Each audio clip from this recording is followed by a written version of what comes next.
भारतीय गुरु दर्पण में राजेश गुरु का नमस्कार। शिक्षक साथियों, आज हम 3 बातों पर चर्चा करेंगे। प्रोबेशन पीरियड, जो शिक्षक नियोजित शिक्षक से विशिष्ट शिक्षक बनने जा रहे हैं, उनका प्रोबेशन पीरियड होगा कि नहीं, आपका वरीयता का क्या होगा, और योगदान की जो पत्र निकली है 1 जनवरी को योगदान करें या योगदान के 1 जनवरी के बाद योगदान करें। तो योगदान से संबंधित, प्रोबेशन पीरियड से संबंधित और वरीयता से संबंधित हम चर्चा करेंगे। कुछ स्थानांतरण की भी बातों पर हम चर्चा करेंगे। तो जहाँ तक शिक्षक साथियों, बहुत सारे कई सूत्रों से आपको प्रोबेशन पीरियड की बातें और चर्चाएं सुनने के लिए मिलती होगी और आप भी आपस में इस पर चर्चा करते होंगे। तो कुछ तरह तरह के लोग विचार देते होंगे, कुछ पक्ष में कुछ विपक्ष में, कि होगा नहीं होगा। लेकिन जहाँ तक हमारी जानकारी है, मैं आपको स्पष्ट कर दूं कि जहाँ तक मेरी जानकारी है, मैं अपनी जानकारी को स्पष्ट कर रहा हूँ कि प्रोबेशन पीरियड का उल्लेख विशिष्ट शिक्षक नियमावली में कहीं नहीं है। अभी तक हमें देखने के लिए नहीं मिला। यदि आपको कहीं मिला हो तो आप बता सकते हैं। तो प्रोबेशन पीरियड के संबंध में, प्रशिक्षण अवधि के संबंध में आप स्पष्ट रहें लगभग कि नियमावली में ऐसा कोई उल्लेख नहीं है। ये जिस तरह से आप देखे होंगे कि जब हम नियोजित से विशिष्ट में योगदान करेंगे, बातें चल रही थी कि त्याग पत्र देना होगा, ये करना होगा, वो करना होगा। तो उस बातों पर अंतोगत्वा विराम लगती हुई दिख रही है कि आप स्वतः अपने नियोजन इकाई से विरमित समझे जाएंगे, यानी आप विरमित होकर के आप विशिष्ट शिक्षक के रूप में योगदान कर रहे हैं। उसी तरह से प्रोबेशन पीरियड पर भी जो चर्चा चल रही है, प्रशिक्षण अवधि पर जो चर्चा चल रही है, तो आपके विशिष्ट शिक्षक नियमावली में कहीं इसका उल्लेख हमें देखने के लिए नहीं मिला है। हमारे नज़र में तो नहीं आया है। अगर आपके नज़र में आया हो, चूँकि नज़र है, पढ़ते समय हो सकता है कि नज़र न पड़ी हो, तो आप सहयोग कर सकते हैं। तो इस संबंध में स्पष्ट रहिए। अब आई वरीयता पर हम लोग थोड़ा चर्चा कर लें। वरीय कौन होंगे? तो शिक्षक साथियों, वरीयता तो आज के डेट में ऐसी हो गई है शिक्षकों के लिए कि जब 8 वर्ष बाद अभी तक की जो परिस्थिति है, तो आपको सर्विस नौकरी की जो किए हैं उसकी निरंतरता नहीं प्राप्त हुई है। कहीं भी नियमावली में इस तरह से दिख नहीं रहा है स्पष्ट रूप से। तो 8 वर्ष से जिन साथियों का कम सर्विस है और विशिष्ट शिक्षक नियमावली में 8 वर्ष बाद प्रोन्नति का उल्लेख है, तो हमारे बहुत सारे ऐसे साथी हैं जो नियोजित से विशिष्ट बनने जा रहे हैं, उनकी सर्विस 8 वर्ष से कम होगी। तो जिन शिक्षकों की सर्विस 8 वर्ष से कम होगी, उनके लिए तो वरीयता पर विशेष चर्चा ही समझिए कि बहुत अधिक मायने नहीं रखता, जहाँ तक मेरी समझ है। क्योंकि मैं जो भी बात आपके समक्ष रख रहा हूँ, मैं अपना विचार रख रहा हूँ। मेरा ये नहीं है कि यही सत्य है, आप इसी को मानिए। तो अब जिनका 8 वर्ष से अधिक है, उनको हो सकता है कि 8 वर्ष बाद जो है प्रोन्नति मिल जाए। ऐसे भी अभी तक प्रोन्नति के नाम पर आपको कुछ मिला नहीं है।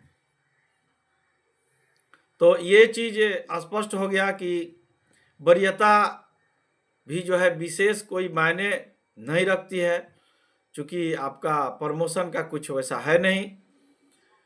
तो अब आप ये समझ लीजिए कि इसमें भी थोड़ा सा लोगों को विरोधाभास है कि हम विशिष्ट शिक्षक के रूप में 1 तारीख, 2 तारीख, 3 तारीख को योगदान करते हैं, उससे वरीयता तय होगी, या जो हम नियोजन इकाई में योगदान किए थे उससे तय होगी।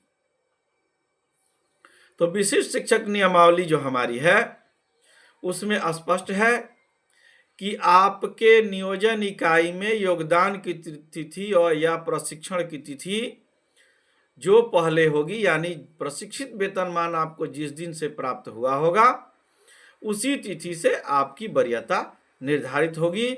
विशेष शिक्षक में आप 1 को योगदान कीजिए या 7 को योगदान कीजिए, आपका वरीयता का उससे कोई संबंध नहीं होगा। मैं अपनी जानकारी आपको स्पष्ट कर रहा हूं, आप अपने में चर्चा करके नियमावली को बार बार पढ़ करके आप भी अपना उसको ये अध्ययन करिएगा। अब आप आइए कि 1 जनवरी को हम योगदान करें या उसके बाद करें।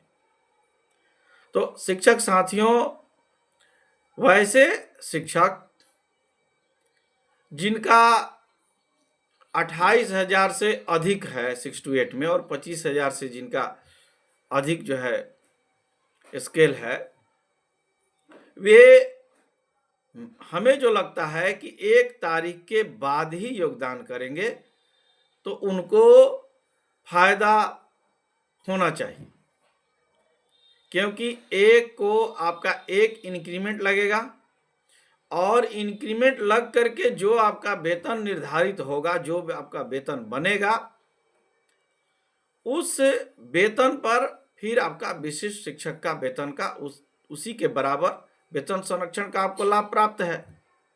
तो जितने दिन तक आप 1 तारीख तक आप नियोजित टीचर बने रहिएगा, तो 1 तारीख को जो आपका वेतन होगा, जो आपका वेतनमान होगा, उसी वेतन का संरक्षण आपको विशिष्ट शिक्षक में प्राप्त होगा। यदि आप 1 को योगदान कर लेंगे, अर्थात आप 31 दिसंबर तक नियोजित टीचर माने जाएंगे, तो 31 दिसंबर को सर्विस बुक जब आपकी जाएगी, उसमें आपका जो वेतनमान जाएगा कि आपका 31 दिसंबर को वेतनमान क्या था, तो उसमें इस बात का उल्लेख होगा, अभी जो आपको वर्तमान जो मिल रहा है 1 जनवरी से, ये इसका आपको उल्लेख होगा। और जैसे ही आप 2 या 3 या 4 तारीख को योगदान करेंगे, यानी आप 2 को योगदान किए तो 1 तारीख तक आप नियोजित टीचर हैं, तो 1 तारीख को आपका वेतनमान क्या है, वे वेतनमान आपके सर्विस बुक में उल्लेख होगा। तो 1 को वेतनमान जैसे ही आपका उल्लेख होगा तो 3% इंक्रीमेंट लग करके उल्लेख होगा। लेकिन 31 तारीख का आपका वेतनमान का उल्लेख होगा तो उसमें 3% का इंक्रीमेंट लग करके उल्लेख नहीं होगा। तो वेतन संरक्षण जब आपको प्राप्त होगा तो ऐसे में आपको 31 तारीख को बिना इंक्रीमेंट का वेतन का उल्लेख आपके सर्विस बुक में होगी, तो उसी पर आपका वेतन विशिष्ट शिक्षक में निर्धारित हो जाएगा। और 2 को आप योगदान करेंगे या 3-4 को योगदान करेंगे, तो चूंकि आप 1 तारीख को नियोजित शिक्षक ही रहेंगे और नियोजित शिक्षक की नियमावली के अनुकूल 1 को आपका इंक्रीमेंट लग जाएगा, तो 3% इंक्रीमेंट बढ़ोतरी के बाद जो वेतन होगा, वे वेतन आपके सर्विस बुक में उल्लेख होकर के विशिष्ट शिक्षक में वेतन निर्धारण के लिए जाएगा। तो ऐसे में शिक्षक साथियों, आप स्पष्ट हो गए होंगे। और रही बात स्थानांतरण की, तो हम स्थानांतरण तरफ ही आगे बढ़ रहे हैं, स्थानांतरण तरफ ही आगे बढ़ रहे हैं, क्योंकि स्थानांतरण होने के लिए पूरे बिहार में कहीं भी आपको विशिष्ट होना आवश्यक था। तो ऐसे में जैसे ही आप योगदान करते हैं तो आप विशिष्ट शिक्षक हो जाते हैं, और आप आज विशिष्ट शिक्षक हो गए, मान लीजिए आप 2 तारीख को विशिष्ट शिक्षक हो गए, तो 3 तारीख को भी आपको पूरे बिहार में आपको कहीं भी स्थानांतरित किया जा सकता है।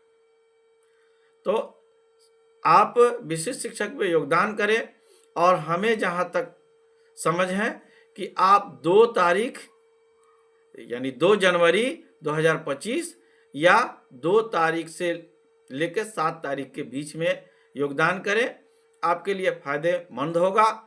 और वरीयता का विशिष्ट शिक्षक में योगदान की तिथि से कोई संबंध नहीं है। आपकी जो विशिष्ट नियमावली है उसमें स्पष्ट उल्लेख है कि आप नियोजित इकाई में यानी नियोजन इकाई में, अर्थात आप नियोजित टीचर जिस दिन हुए हैं और उसमें जिस दिन आप प्रशिक्षण एक प्रशिक्षित शिक्षक का वेतन जिस दिन से आपको प्राप्त हो रहा है उस दिन से आपकी वरीयता की तिथि निर्धारित होगी। तो कोई भी हमारे साथी यदि सक्षमता 5 में भी अगर 5वें अवसर में भी यदि परीक्षा दे करके आएंगे और यदि हमारे साथी अभी जो जा रहे हैं विशिष्ट शिक्षक में, तो आपका इस योगदान से वरीयता का कोई संबंध ही नहीं है। 5 में भी जो आएंगे, यदि वो नियोजन इकाई में आपसे पहले योगदान किए हैं, आपसे पहले प्रशिक्षित वेतनमान प्राप्त कर लिए हैं, तो वो आपसे वरीय होंगे। तो इन चीज़ों को आप बारीकी से समझें, आपस में भी चर्चा करें। सभी शिक्षक साथियों को नमस्कार, जय हिंद, जय भारत।